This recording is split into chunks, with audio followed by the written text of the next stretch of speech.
বন্ধুরা, এই দেখো, এটাকে আমরা খারকোল পাতা বলি। তোমরা কে কী নামে পরিচিত তোমাদের অবশ্যই জানাবে। আজকে এটার আমি ভর্তা বানাবো। দেখো, এখানে সব রেডি করে নিয়েছি। বেশ খানিক রসুন, কালো জিরা আর শুকনো লঙ্কা। আর এগুলোকে ধুয়ে আমি সুন্দর করে কেটে রেডি করে নিয়েছি। কড়াইতে তেল গরম হয়ে গেছে। এবার এইগুলো সব একসাথে দিয়ে একটু লাল লাল করে ভেজে নেব। এই ভর্তাটা খেতে কিন্তু দুর্দান্ত স্বাদ হয়। তোমরা একবার এইভাবে ট্রাই করতে পারো। আর কে কেমনভাবে করো অবশ্যই সেটা আমাকে কমেন্টে জানাবে, ঠিক আছে? আমি এইভাবে করি, আমাদের বাড়ির সবাই খুব পছন্দ করে এইভাবে করলে। রসুন আর সব লঙ্কা, কালো জিরা ওগুলো একটু ভালো লাল লাল করে ভাজা ভাজা হবে। আমি শুকনো লঙ্কা ব্যবহার করেছি, তোমরা চাইলে কাঁচা লঙ্কা ব্যবহার করতে পারো। শুকনো লঙ্কাটা ভাজা হয়ে গেলে বেশ সুন্দর একটা সেন্ট হয়, আমার খুব পছন্দ, এই কারণে আমি শুকনো লঙ্কা ব্যবহার করেছি। দেখেছো, এবার পাতাগুলো আমি সব দিয়ে দিচ্ছি।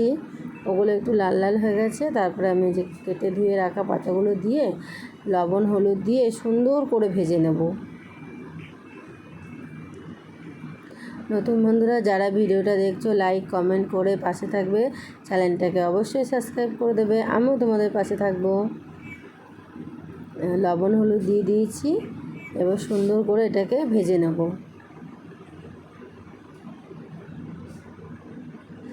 এই যে যে জলটা বেরোচ্ছে সেই জলটা পুরো টেনে যাবে, একদম শুকনো শুকনো করে ভেজে নেব।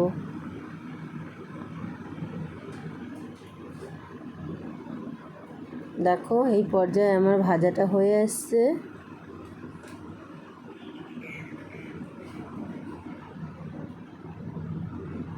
রেডি হয়ে গেছে আমার ভাজাটা। এবার আমি নামিয়ে নেব, একটা মিক্সি বাটিতে নামিয়ে নেব, দিয়ে আমি পেস্ট করে নেব।